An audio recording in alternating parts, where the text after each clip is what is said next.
Hey guys, welcome back to my channel. This is Shinryu Gaming here, and today we're going to go through that one specific character that I'll know be getting his LD in the upcoming event. Although I'm not sure whether Garnet will be featured alongside Edge in this coming intersecting world.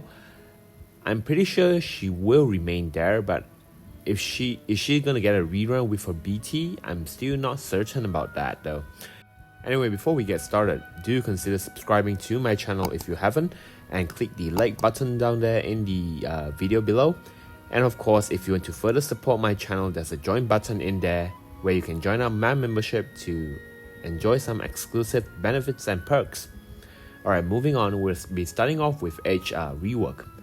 He get a rework on his skill 1 and his skill 2. His skill 1 now does a 3 single target HP attack with 50% splash, and his skill 2 now adds 3 additional usage to it, which is quite important, which I will be talking about later.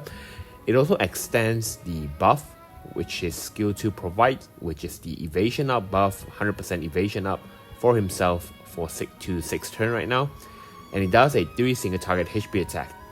So with the Crystal 1190 upgrade, his EX now does a 4 single target HP attack with a 50% splash.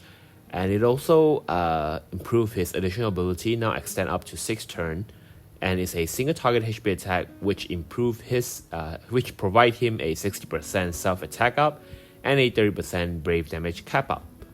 Okay, so H also get his new LD right here. His LD does a 4 full AoE HP attack and inflict thunder and fire imperil to all enemies for 6 turn.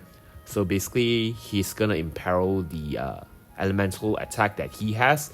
Note that most of his attack is thunder imperil, although this LD does have a fire elemental tied to it. Anyway, he also comes with a new overhead buff with the LD.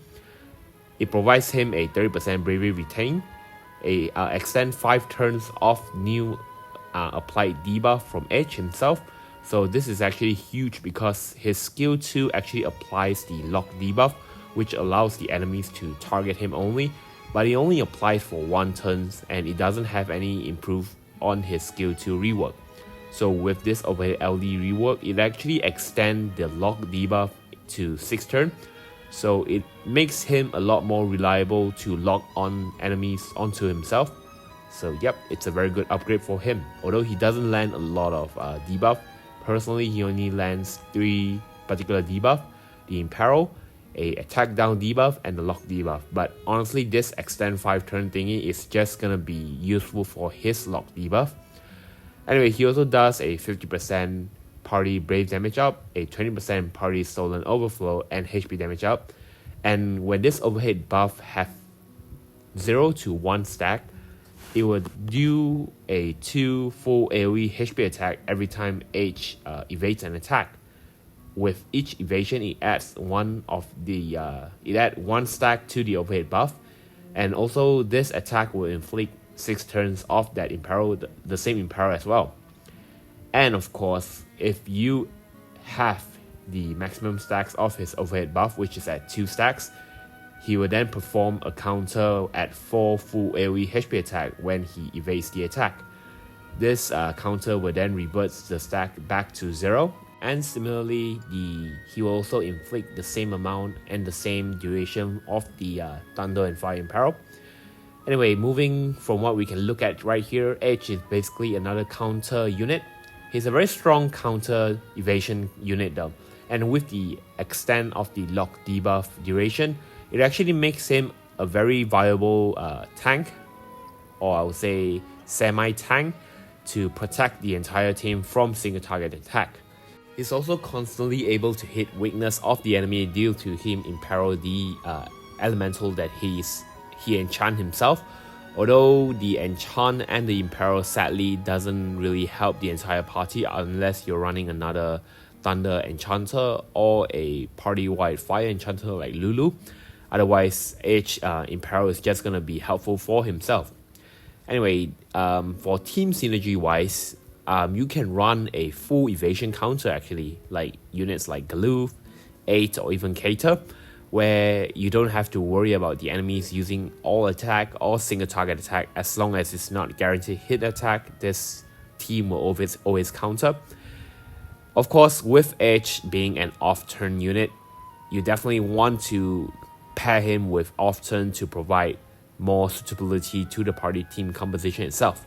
Units like Size, like Furion that has traps or off-turn units like even Gladiolus could be helpful, although you don't really need a tank if you're running Edge in the party. Also, definitely don't run Edge with units that turn Hawks a lot, because like I said, you want the enemy to take turns for Edge counter to go off. Future viability wise, Radius FR is definitely the most common thing that comes to mind regarding Edge kit, because he evades attack, and every time he evades he counter, and Radius FR allows the entire team to evade. So having Edge with that particular FR, he can actually provide his counter, which will deal a lot of damage, especially based on the amount of charges Radius FR have. Anyway, one of the weakness of Edge is he has a very low count of his evasion up buff, I'll say, even though it's extend up to 6 turn. So with the rework, he does have 3 additional usage going up to 7 for his skill 2 to reapply the buff. So it does extend his longevity up a little bit, but due to Edge nature of having speed up buff for himself, he will take up most of the turn in the party. So you remove some of his speed passive, or you try to finish the stage as fast as possible. Regardless, Edge has a little bit issue on that. And definitely, I think if you want to run him properly, probably just remove his speed passive. You don't really need it. Of course, you can go with units like Sarge, which provide buff extension to his to this particular buff itself. And Sarge actually can go well with Edge, given that he has a lot of bravery bravery attack on his counter. So Sarge unique LD effect can actually bring Edge damage up to a very substantial amount. Anyway, we shall never forget that Edge actually tried to steal, or actually successfully stealing, I'm not sure because I haven't played the Final Fantasy IV After Years. I only played the base game, and if I recall correctly, he tried to chase after Rydia. So let's protect our waifu by not pulling for Edge. Anyway, I'm joking about that. Personally, I'm gonna throw some tickets on Edge, basically because I want to pair him with that said waifu that I mentioned before, which is Rydia. Rydia FR is just absolutely awesome. I already have a lot of fun with her with Galoof in the party itself, and imagine if I have her with Edge as well, it might be even more devastating, because Edge counters is all AoE attack. So if you have more enemies in the entire stage itself, it might be more useful with to run Edge rather than Galoof. Regardless, like I said, since I capped my tickets and everything, I will throw some tickets on this banner.